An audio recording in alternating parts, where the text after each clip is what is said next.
নমস্কার, আপনারা শুনছেন প্রবীণ শিল্পীদের দ্বারা পরিচালিত অনুভব 2.0 পডকাস্ট। ভারত সরকারের সামাজিক ন্যায় ও অধিকার মন্ত্রকের অন্তর্গত national institute of social defence এবং মিডিয়া ফর কমিউনিটি ফাউন্ডেশন নতুন দিল্লির যৌথ উদ্যোগে নির্মিত পডকাস্ট অনুভব 2.0। অনুভবের এই অভিনব ভাবনার স্রষ্টা ডক্টর আর শ্রীধর এবং রাজা মুরাদা ও আশিস তিওয়ারি তার সাথে সমন্বয়কারী। অনুভব 2.0 এই পর্বটি আপনাদের জন্য নিবেদন করছেন Calcutta metropolitan institute of gerontology. আমাদের আজকের অনুষ্ঠানে উপস্থিত বক্তা ডক্টর সৌমিত্র বসুকে আপনাদের সকলের সাথে পরিচিত করে দেবার কাজটি দিয়েই আজকের অনুষ্ঠান শুরু করছি। ডক্টর সৌমিত্র বাসু উনি সামাজিক সাংস্কৃতিক নৃতত্ত্বে বিদ্যাসাগর বিশ্ববিদ্যালয় থেকে এমএসসি ডিগ্রি করেছেন এবং কলকাতা বিশ্ববিদ্যালয়ের নৃতত্ত্ব বিভাগ থেকে সামাজিক বার্ধক্য বিজ্ঞানের ওপর পিএইচডি করেছেন। উনি বিগত 25 বছর বার্ধক্য বিজ্ঞানের বিভিন্ন রকম গবেষণার সাথে যুক্ত আছেন এবং সিএমআইডিতে একজন গবেষক ও প্রশিক্ষক হিসাবে নিযুক্ত আছেন। বরিষ্ঠ নাগরিক আমরা সবাই আছি তোমাদের সাথে, বরিষ্ঠ নাগরিক আমরা সবাই আছি তোমাদের সাথে। নতুন সূর্য উদয় হবে, আনন্দে জীবন কাটাবে, বরিষ্ঠ নাগরিক আমরা সবাই আছি তোমাদের সাথে। নমস্কার, আমি Soumitra Basu, Calcutta metropolitan institute of জেরন্টোলজির আজকের এই অনুষ্ঠানে উপস্থিত থাকতে পেরে এবং আমার বক্তব্যকে পেশ করার এই সুযোগ পেয়ে আমি নিজেকে অত্যন্ত ধন্য বলে মনে করছি। আজকের যে বিষয়টা নিয়ে আমি আমার বক্তব্য রাখতে চলেছি সেটা হচ্ছে জনসংখ্যার বার্ধক্যায়ন এবং স্বাস্থ্যের, বয়স্ক মানুষদের স্বাস্থ্যের ওপর তার প্রভাব। প্রথমেই আমি আমার বক্তব্যের শুরুতে জনসংখ্যার বার্ধক্যায়নের যে বিষয়টাকে আলোকপাত করব সেটি হলো যে বয়স 60 এবং তদূর্ধ্ব মানুষদের সংখ্যার অনিয়মিত বৃদ্ধি। এই বৃদ্ধি শুধুমাত্র ভারতবর্ষের সীমারেখাতেই সীমায়িত নয়, এই বৃদ্ধি কিন্তু সারা বিশ্বে। মানুষের ভারতবর্ষের পরিপ্রেক্ষিতে যদি আমরা বিচার করি, স্বাধীনতার পূর্ববর্তী পর্যায়ে মানুষের গড় আয়ু ছিল 40-এর মধ্যেই মোটামুটি সীমাবদ্ধ। কিন্তু স্বাধীনতার পর প্রথম যে পরিবর্তন আমাদের এসেছে সেটা হলো চিকিৎসা বিজ্ঞানের উন্নতি। চিকিৎসা বিজ্ঞানের উন্নতি, সামাজিক পরিবর্তন, মানুষের শিক্ষার হারের পরিবর্তন, দৃষ্টিভঙ্গির পরিবর্তন, খাদ্যাভ্যাসের পরিবর্তন, জীবনবোধের পরিবর্তন, সামগ্রিক তার প্রভাবে মানুষের গড় আয়ু এখন আগের থেকে অনেক বৃদ্ধি পেয়েছে এবং এর সাথে জন্মহার এবং মৃত্যুহার দুটোই অনেকাংশে নিয়ন্ত্রিত হবার কারণে এই ষাটোর্ধ্ব মানুষ কিন্তু অনিয়মিত হারে বৃদ্ধিপ্রাপ্ত হয়ে চলেছে। বার্ধক্য বিজ্ঞানীরা এই যে জনসংখ্যাগত এই যে পরিবর্তন, এই পরিবর্তনটাকে তারা আখ্যায়িত করেছেন জনসংখ্যার বার্ধক্যায়ন। জনসংখ্যার বার্ধক্যায়নের পরিপ্রেক্ষিতে একটি আন্তর্জাতিক রিপোর্টে বলা হয়েছিল যে সমগ্র পৃথিবী এখন 3টি সমস্যায় আক্রান্ত। প্রথম, গ্লোবাল ওয়ার্মিং বা বিশ্বের যে উষ্ণায়ন। দ্বিতীয়, বিচ্ছিন্নতাবাদ বা যেটাকে ইনসার্জেন্সি বলি। আর তৃতীয় হলো এই গ্লোবাল এজিং, অর্থাৎ সমগ্র বিশ্ব জুড়ে বার্ধক্যায়নের এক অনিয়মিত এক প্রভাব, যেটাকে আমরা কোনোভাবেই নিয়ন্ত্রণও করতে পারবো না, বন্ধও করতে পারবো না। এখন এই জনসংখ্যার বার্ধক্যায়নের প্রভাব স্বাভাবিকভাবেই আমাদের ভারতবর্ষের ক্ষেত্রেও রয়েছে। দক্ষিণ পূর্ব এশিয়ার দেশের মধ্যে সর্বাপেক্ষা গুরুত্বপূর্ণ একটি দেশ ভারতবর্ষ। এই কারণেই আমি ভারতবর্ষের উপরে এই জনসংখ্যার বার্ধক্যায়নের বিষয়টাকে আলোকপাত করতে চেয়েছি। তার প্রধান কারণ জনসংখ্যাবিদরা দেখিয়েছেন তাদের গবেষণায় যে আগামী 2030 বা 2050 সালের মধ্যে ভারতবর্ষের এই যে জনসংখ্যায় বয়স্ক জনসংখ্যার যে বৃদ্ধির হার এমন পর্যায়ে গিয়ে দাঁড়াবে যেটা সমগ্র বিশ্বের সবথেকে জনবহুল যে দেশ চীন, সেই চীনের পরেই থাকবে ভারতবর্ষের স্থান। সুতরাং বিষয়টা এমন একটা বিষয় যেটার বাহ্যিক কোনো প্রকাশ না থাকলেও আভ্যন্তরীণভাবে তার বিভিন্ন যে প্রকাশ সেটা কিন্তু আমরা অনুভব করতে পারছি। সুতরাং স্বাভাবিকভাবেই জনসংখ্যার বার্ধক্যায়নের মতন এই বিষয়টির বিভিন্ন দিক রয়েছে। তার জনসংখ্যাগত দিক রয়েছে, তার সামাজিক দিক রয়েছে, তার স্বাস্থ্যের দিক রয়েছে, তার মানসিক দিকও রয়েছে। আমি এখানে আজকের আলোচনায় সবথেকে বেশি গুরুত্বপূর্ণ বলে মনে করছি স্বাস্থ্যের বিষয়টা। কারণ স্বাস্থ্য এমন একটা বিষয় যেটা জীবনের যে কোনো ক্ষেত্রে যে কোনো পর্যায়ে একটি বিশেষ গুরুত্বের স্থান অধিকার করে। সেটা শিশুর স্বাস্থ্যই হোক, কিশোরের স্বাস্থ্যই হোক, যুবকের স্বাস্থ্যই হোক, বা প্রৌঢ়েরই হোক বা বৃদ্ধরই হোক। বৃদ্ধ বয়সে যেটা বিশেষ মাত্রা পায় তা হলো বয়স। বয়সের কারণে স্বাস্থ্যের এই প্রেক্ষিতটা একটা নতুন মাত্রা তার মধ্যে সংযোজিত হয়। তাহলে জনসংখ্যার এই বার্ধক্যায়নের স্বাস্থ্যগত যে প্রভাব, সেই প্রভাবের যে বিষয়গুলো আজকের আলোচনায় সর্বাপেক্ষা গুরুত্বপূর্ণ এবং উল্লেখ্য, সেগুলো আমি প্রথমেই আলোচনা করব। একটি হচ্ছে তার স্বাস্থ্যগত দিক, একটি হচ্ছে তার সামাজিক দিক। এই জনসংখ্যার বার্ধক্যায়নের পরিপ্রেক্ষিতে স্বাস্থ্যকে আমি এই কারণে আরও গুরুত্বের মধ্যে এনেছি, কারণ স্বাস্থ্য মানেই আসে অসুখ বিসুখের বিষয়গুলো। স্বাধীনতার পূর্ববর্তী পর্যায়ে আমাদের দেশ ছিল মূলত সংক্রামক ব্যাধির আক্রমণে আক্রান্ত। ম্যালেরিয়া, কলেরা, ডেঙ্গু, টিউবারকুলোসিস, এই সমস্ত অসুখগুলোই প্রধানত মানুষকে আক্রান্ত করত এবং জনবসতি নিশ্চিহ্ন হয়ে যেত। কিন্তু আজও এই অসুখগুলো রয়েছে, এগুলো কিন্তু একদম বিলুপ্ত হয়ে যায়নি, কিন্তু সেগুলো রয়েছে নিয়ন্ত্রিত অবস্থায়, যেটাকে আমরা বিজ্ঞানের ভাষায় বলে থাকি এন্ডেমিক। কারণ এই শব্দটা আমরা আজকে 2019-এর কোভিডের পর আমরা সবাই পরিচিত। প্যান্ডেমিক, এপিডেমিক এবং এন্ডেমিক, এই সব সংক্রামক ব্যাধি আজ কিন্তু এন্ডেমিক অবস্থায় রয়েছে। সুতরাং যে সমস্ত অসুখ বিসুখগুলো বয়স্ক মানুষদের হয়, সেই অসুখগুলো সংক্রামকের পরিবর্তে পরিবর্তিত হয়ে গেছে দীর্ঘমেয়াদী অসুখে। এই দীর্ঘমেয়াদী অসুখের পরিপ্রেক্ষিতে ভারতবর্ষের বয়স্ক মানুষদের যে অসুখ সর্বপ্রথম আসে সেটা হচ্ছে কার্ডিওভাস্কুলার ডিজিজ। এরপরে আসে হার্ট ডিজিজ, ডায়াবেটিস, অস্থি সংক্রান্ত সমস্যা এবং অধুনা যে সংযোজিত নতুন এক ধরনের মানসিক সংক্রান্ত সমস্যা, তা হলো স্মৃতিভ্রংশতা। এই অসুখগুলো প্রধানত ভারতবর্ষে এখন বয়স্ক মানুষদের মধ্যে দেখা যাচ্ছে। তাহলে এই ঘটনা বা এই অসুখ বিসুখের প্রাক্কালে এই জনসংখ্যার বার্ধক্যায়নের যে প্রথম প্রভাব, যেটা স্বাস্থ্য সম্পর্কিত, সেখানে হলো দীর্ঘস্থায়ী রোগ, দীর্ঘমেয়াদী রোগের প্রাদুর্ভাব। সংক্রামক রোগের পরিবর্তে দীর্ঘস্থায়ী রোগের প্রাদুর্ভাব। এই দীর্ঘস্থায়ী রোগের প্রাদুর্ভাব মানেই কিন্তু তার সঙ্গে অর্থকরী ব্যাপারটা সংযুক্ত হয়ে যায়, কারণ এই দীর্ঘমেয়াদী অসুখের চিকিৎসা ভার কে বহন করবে এবং তার ওষুধপত্রের খরচই বা কে বহন করবে? কারণ ভারতবর্ষের তো 89% মানুষ অসংগঠিত ক্ষেত্র থেকেই অবসর গ্রহণ করেন। দ্বিতীয় আসছে জেরিয়াট্রিক কেয়ারের ঘাটতি।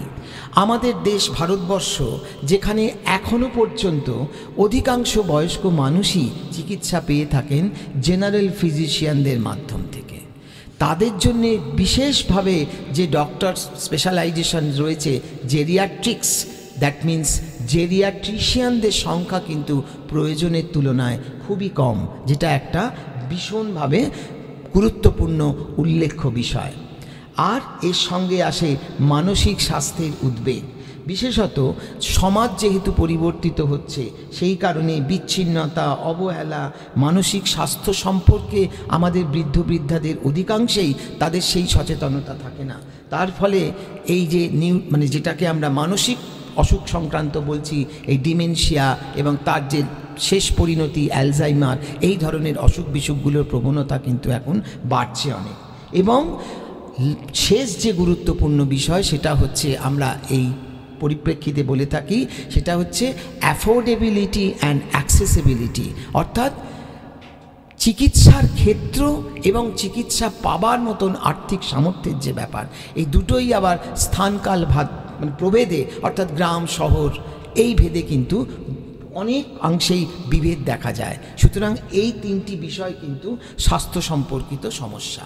দ্বিতীয় যেটি আসে সেটি হচ্ছে সামাজিক পারিবারিক কাঠামোর এই যে বিশালভাবে এই যে পরিবর্তন, অর্থাৎ একান্নবর্তী থেকে একক পরিবারে আসার যে পরিপ্রেক্ষিত, যার ফলেতে বয়স্ক মানুষদের সুরক্ষা, অর্থাৎ তাদের বৃদ্ধ বয়সে চিকিৎসার যে সুবিধে, যেটা এতদিন সেবার যে ব্যাপারটা, যেটাকে আমরা ইংলিশে বলি কেয়ার, সেটা কিন্তু বাড়ির পরিবার পরিজনের মানুষরাই কিন্তু দিয়ে থাকতো।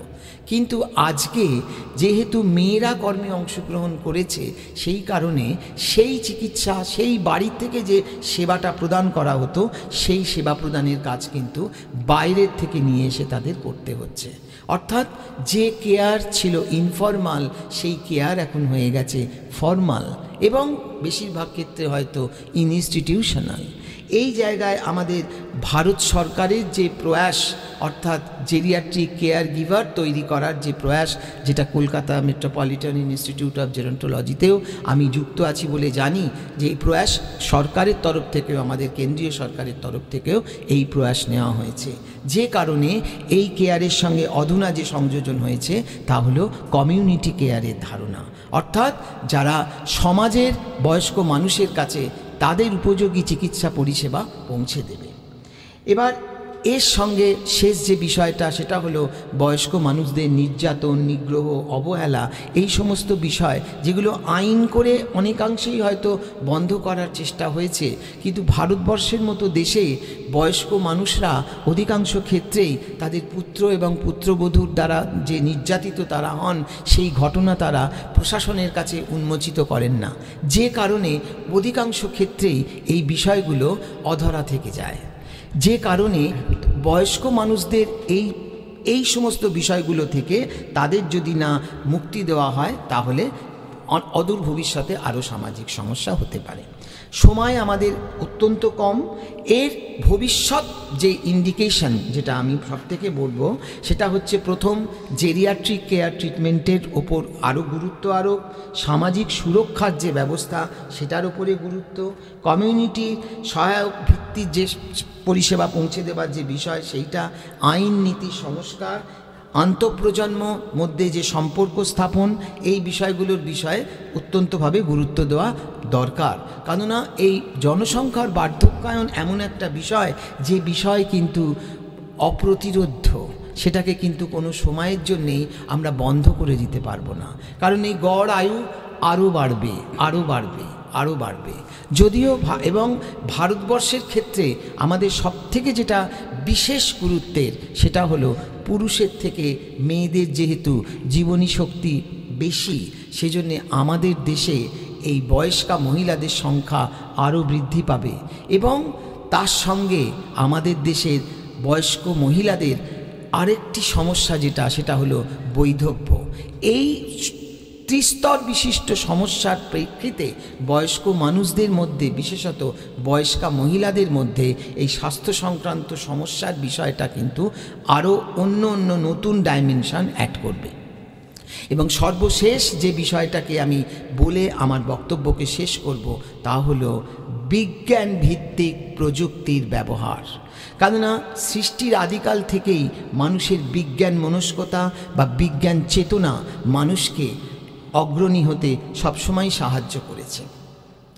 বর্তমানকালের বিজ্ঞান এবং বিজ্ঞানের উপযুক্ত যে প্রযুক্তি, সেই প্রযুক্তি আজকে মানুষ জীবনের বিভিন্ন ক্ষেত্রে কাজে লাগিয়ে আজকে আমাদের সমাজ, দৃষ্টিভঙ্গি, শিক্ষা এবং মানুষ যে সমস্ত কাজ আজকে করে চলেছে এবং বিজ্ঞানকে যেভাবে দৈনন্দিন প্রয়োজনের ব্যবহারে লাগিয়েছে, তাই আজকে আমরা পৃথিবীর মধ্যে এত রকমের যে উৎকর্ষমূলক কাজ করে চলেছি, তা একমাত্র কিন্তু বিজ্ঞানের প্রয়োগের এবং প্রযুক্তির, উন্নত প্রযুক্তির প্রয়োগের মাধ্যমেই আমাদের সেটা সম্ভব হয়েছে। এখন আমাদের ভাবতে হবে, যারা নীতি নির্ধারক, যারা সমাজবিজ্ঞানী, যারা বিশেষত বয়স্ক বার্ধক্য বিজ্ঞানকে নিয়ে যারা গবেষণা করছেন এবং যে সমস্ত প্রতিষ্ঠান, যে সমস্ত স্বেচ্ছাসেবী সংস্থা যারা সুনির্দিষ্টভাবেই বয়স্ক মানুষদের নিয়ে কাজকর্ম করে থাকেন, তাদেরও বিশেষ করে এই বিষয়টাতে অগ্রণী ভূমিকা নিতে হবে, যে যেখানে প্রযুক্তিকে কিভাবে বয়স্ক মানুষদের পরিবর্তিত জীবনযাত্রার প্রেক্ষিতে তাদের জীবনের সঙ্গে সেটিকে উপযুক্তভাবে ব্যবহার করা যায়। কারণ একমাত্র সেই ব্যবহারটার মাধ্যমেই তারা কিন্তু আজকে তাদের ভবিষ্যতের যে জীবন, যেখানে একাকিত্ব, যেখানে পরনির্ভরতা, সব কিছুকে কাটিয়ে তারা অনেকটা এগিয়ে চলতে পারবেন। তার ফলেতেই তাদের জীবন, কেননা আমাদের বার্ধক্য বিজ্ঞানীদের কাছে বয়স্ক মানুষদের ভালো রাখাটাই হচ্ছে একমাত্র প্রয়াস এবং একমাত্র প্রচেষ্টা, এবং সরকারের তরফ থেকেও সেই প্রচেষ্টাকেই বাস্তবায়িত করার জন্যে সরকার বহুভাবেই চেষ্টা করে চলেছেন এই সব স্বেচ্ছাসেবী সংস্থাদের মাধ্যমে। সুতরাং টেকনোলজির ব্যবহারটাকে আমি ভবিষ্যৎ বয়স্ক প্রজন্মের জন্যে সব থেকে বেশি গুরুত্ব দিয়ে থাকব। সুতরাং এই সংক্ষিপ্ত পরিসরে আমি আমার এই বক্তব্যকে উপস্থাপিত করলাম, এবং বিষয়টি আজকের যে বার্ধক্য বিজ্ঞান এবং আজকে বয়স্ক মানুষদের অবস্থানের পরিপ্রেক্ষিতে ভারতবর্ষ যে জায়গায় দাঁড়িয়ে আছে, সেই জায়গায় দাঁড়িয়েই আমি একজন সামাজিক বার্ধক্য বিজ্ঞানী হিসাবে যে বিষয়গুলো আমার কাছে প্রতিভাত হয়েছে সেই বিষয়গুলোকেই আমি এখানে উল্লেখ করলাম। কারণ আমার এই অভিজ্ঞতা এবং আমার এই যে বক্তব্য, এই বক্তব্য কিন্তু আমার জীবনবোধ থেকে উঠে আসা, এবং আমি যে বিভিন্ন অঞ্চলে যে ক্ষেত্র সমীক্ষা করেছি, শহর, গ্রাম, নগর, আদিবাসী এলাকা, বস্তি অঞ্চল, হাই রাইজ বিল্ডিং, সর্বত্রই আমি কাজ করেছি, এবং সেখানে মানুষের যে প্রয়োজনীয়তা, আর্থিক অবস্থা ভেদে মানুষের প্রয়োজনীয়তাও যেভাবে পরিবর্তিত হয়, সেই সঙ্গে তার চাহিদা এবং জীবনে বেঁচে থাকার প্রয়াসটাও তার পরিবর্তিত হয়। তাহলে এই সব কিছু পরিবর্তন, সব কিছুকে সুন্দরভাবে সামাল দেওয়ার জন্যে আধুনিক প্রযুক্তি বিজ্ঞানের ব্যবহারই একমাত্র প্রয়োজন বলে আমি মনে করি। এই বলে আমি আমার বক্তব্য শেষ করছি। আপনাদের সবাইকে নমস্কার জানিয়ে আমার বক্তব্য আমি শেষ করলাম। আপনাদের আবার স্বাগত জানাই অনুভব 2.0-তে। ধন্যবাদ ডক্টর বাসু আজকের অনুষ্ঠানে বার্ধক্য বিজ্ঞানের একটি গুরুত্বপূর্ণ বিষয়কে সহজ এবং প্রাঞ্জল ভাষায় সংক্ষিপ্ত সময়সীমার মধ্যে উপস্থাপিত করার জন্য অনেক ধন্যবাদ। এই পর্বটি রেকর্ড ও সংরক্ষণ করা হয়েছে সিএমআইজি স্টুডিওতে। এই প্রতিষ্ঠানটি গত 3 দশক ধরে প্রবীণ নাগরিকদের সেবার উদ্দেশ্যে কাজ করে আসছে। আমি তানিয়া দত্ত, আজকের পর্বের সঞ্চালক। আমি আন্তরিকভাবে ধন্যবাদ জানাই সিএমআইজি কর্ণধার ডক্টর ইন্দ্রাণী চক্রবর্তী এবং আমার সহকর্মী ঈপ্সিত চক্রবর্তী ও পারমিতা দাসকে। অসংখ্য ধন্যবাদ জানাই শ্রোতাদের শেষ অবধি আমাদের সাথে থাকার জন্য। আশা করি আপনারা এই অনুষ্ঠানটি উপভোগ করেছেন। ভালো থাকবেন এবং পরবর্তী পর্বের জন্য অপেক্ষা করুন।